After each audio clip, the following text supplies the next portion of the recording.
নাহমাদুহু ওয়া নুসাল্লি আলা রাসূলিহিল কারীম, আম্মা বাদ। সম্মানিত দর্শক, কাছে এবং দূরে যে যেখান থেকে দেখছি, আমাদের মাদ্রাসা ফাতিমাতুজ জাহরা রাদিয়াল্লাহু তাআলা আনহা এবং মারকাজুল ফুরকান ইন্টারন্যাশনাল মাদ্রাসা, পূর্ব রসুলপুর ৮ নং রোড, কামরাঙ্গীরচর, ঢাকা, রনি মার্কেটের পূর্ব দিকে। আমাদের এই মাদ্রাসার দাওয়াতি স্টুডিও থেকে আজকে আমরা একটি মাসআলা আলোচনা করব।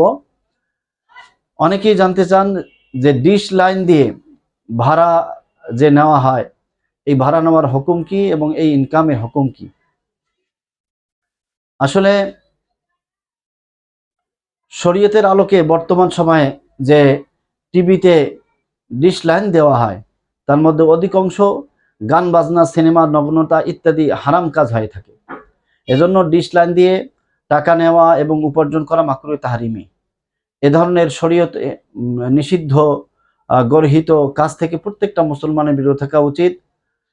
হালাল অন্য কোনো রিজিকের ব্যবস্থা করার জন্য চেষ্টা করতে থাকা এবং এটাও জরুরি, এবং এগুলা থেকে বিরত থাকা একান্তই প্রত্যেকটা মুসলমানের জন্য জরুরি। আশা করি সকলের উত্তরটা বুঝে এসেছে।